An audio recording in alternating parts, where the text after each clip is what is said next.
ta fara sunce kayan jikinta tana ajiyewa a gefe, har sai da ta yi zigidar haihuwar uwarta da ubanta.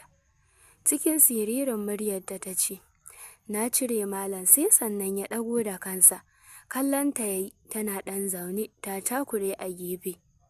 Baka hango komai, sai shamalmalayen cinyoyinta farare sol, sai sheƙi suke yi a cikin duhu mai hasken ɗakin.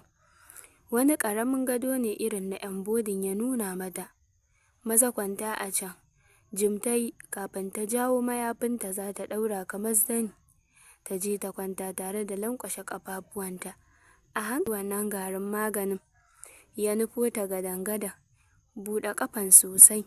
Sai da ta rimtsa ido kafin ta buɗe ƙafar, a take lafiyayyen duranta ya bayyana yana tsito da ruwa mai maiƙo kaɗan-kaɗan. Ga 'yar tsakarta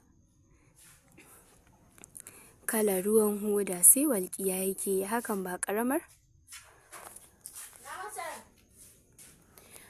ba ƙaramin ƙarawa durinta kyau ya yi ba.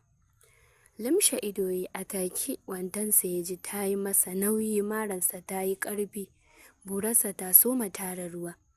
Yatsansa ɗaya ya soma sakawa a hujin durinta. Ganin ta shige ya kuma saka ɗayan tare da ringa turawa a hankali yana zarowa tare da kallon fuskarta. Nutsuwa ta yi, duk ɗaukarta ana bincikar da ni, ana ƙoƙarin saka mata magani. Tsaki ya ja gami da yaya rawanin da ke kansa sakamakon ya haɗa zufa sharkaf. A take idanuwansu suka carke a na juna. Kyakkyawan matashi fari mai ƙasumba da dogon hanci da ɗan fitilin baki ma'abocin cikar gida da manyan idanuwa da ya lalata su ta hanyar shafe su da farin kwalli.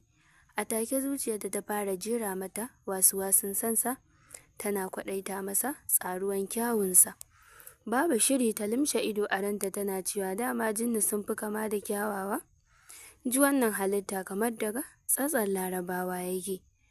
Kallon fuskarta ya yi yana ajiyar numfashi. Jaririya, jikinki fa akwai matsi, inda hali zan jarraba wani ɗan dabara. Ɗage masa kai kurum ta yi alamar yadda. Da sauri ya sunkuya saman kaciyarta, ya sa kansa daga gefe ya ɗaura harshensa yana mata waiwayi a saman tsinin kaciyar matanta. Da sauri ta fara harɗa ƙafa cinyarta cikin ɗimuwa. Dole ya cire fuskarsa ya mai da hannunsa wajen ya zira yatsarsa. Wannan karar ruwan durinta ya ƙara yawa don haka sulululu suka wuce. Da hankwala yake cinta da yatsa. Ya saka babbar yatsarsa yana lailaya kan 'yar belinta. Tun tana daurewa har ta fara mammatsa cinyarta alamar ta soma jin daɗi. Malam, ba a gama ba har yanzu? Ta faɗa cikin rawar murya. Jaririya, taimakon ki fa zan yi. In kuma ba kya so ne sauko, ya faɗa da ɗan tsawa-tsawa. Nishi ta saki, ruwan daɗinta ya fara fitowa ta gefen yatsarsa. Cikin muryar mai sha'awa take maimaita, a'a ka ci gaba malam, a'a ka ci gaba. A ka nutsa ni sosai za ka ji komai. Ta abin da kake bukata. Sambatu take yi sosai, bata ma san me take cewa ba. Shi kam tuni ya nutsu a sha'awarta. Wandonsa ta jiƙe da ruwan jaraba, har shatin kan buransa ta fito ta jikin wandon da ya jiƙe. Jaririya, kina da ɗan matsala, amma zan iya buɗe miki matantakanki sosai ta hanyar shigarki da zan yi. In nayi hakan, na taimake ki da mijinki, don dukkan alamu mijinki wato kishiyarki ne ta yi matsi da maganin kashe gaban namiji.